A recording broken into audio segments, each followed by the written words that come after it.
So if you're like me, then you likely put down some seed either this spring or maybe last fall. But we don't want to stop right there with our lawn care. We don't want to just put down the seed and fertilize it and say that, oh, it's good, that's all we got to do, because it's not.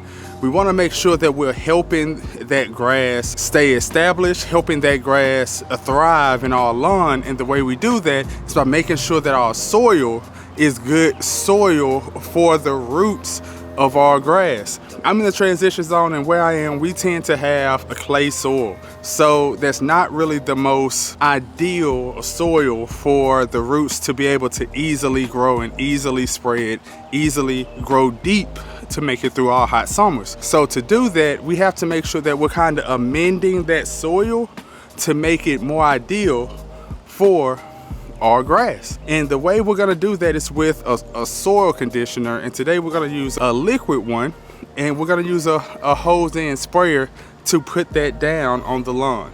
Man, it seems like every time I come to do these videos it starts to rain a little bit, and right now it's like a light sprinkle going on. So for the hose and sprayer, today we're using the Chameleon. I got this actually from Lowe's. This is the second one I've had, and the first one lasted me a couple of years. A thing like this is only $9. Now a lot of people use backpack sprayers to put it down, but unless you have like a high powered one, I wouldn't advise it, especially if you have a decent sized lawn. Mine is 4,500 square feet, and going around with my pump sprayer would just take forever, and it would take forever to put down the amount I need to put down. So we're gonna use a hose and sprayer today. And so with that, we're using the Stay Green multi-lawn nutrient. And this is a 3-in-1, a fertilizer plus a soil conditioner. It's a 4001. And one good thing about this is that it helps transform and terraform your soil into what your grass wants and what your grass needs, and it allows it to help it absorb more nutrients. And the way it does that is that it applies a few things into your soil. So the first thing on this list, and probably the most important, I would say it's like the superfood for your soil, the superfood for your lawn, and that's humic acid. And what it does is it improves your soil structure by making it more porous and making it crumble a lot easier.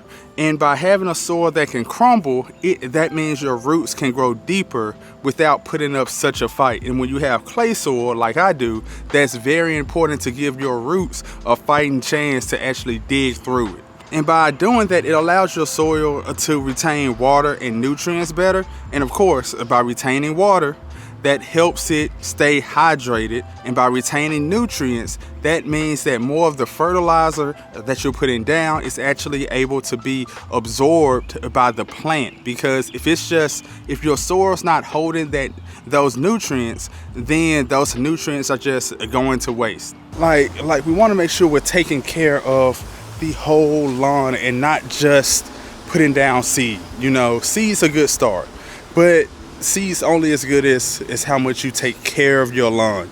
And taking care of it means you're doing things like you're putting down humic acid, you're putting down fertilizer, you're putting down seed kelp. You're giving your lawn those nutrients that it needs to actually survive and to thrive, especially as we're heading into the summer with a cool season grass. We're heading into a time to where, oh man, there we go. Am I in focus, guys?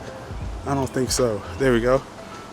And we're heading into a time to where I'm in a transition zone, tall fescue can really stress. It doesn't like the heat we get here. You know, it's decent in heat, but the heat can be a bit much. So I want to make sure that I'm giving this lawn every opportunity to thrive and be as green and lush as it can be. So we're gonna help the soil, which is gonna help the lawn, which is gonna help it fight off diseases and stay lush and green all summer.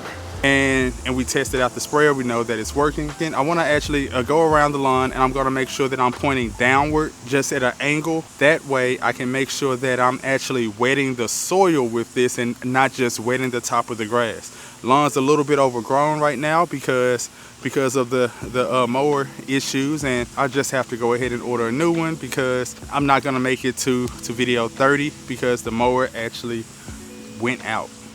What's the timing of that, you know? So So I'm actually about to order a new one, and probably by the next video or the video after that, depending on when I upload this one, I will actually have my new mower, and we'll talk about that. So we'll see how that goes. I'm not sure what I'm gonna get. Let me know in the comments what mowers you guys love and what you have and what you think I should look into purchasing. But until next time, guys, I'm out.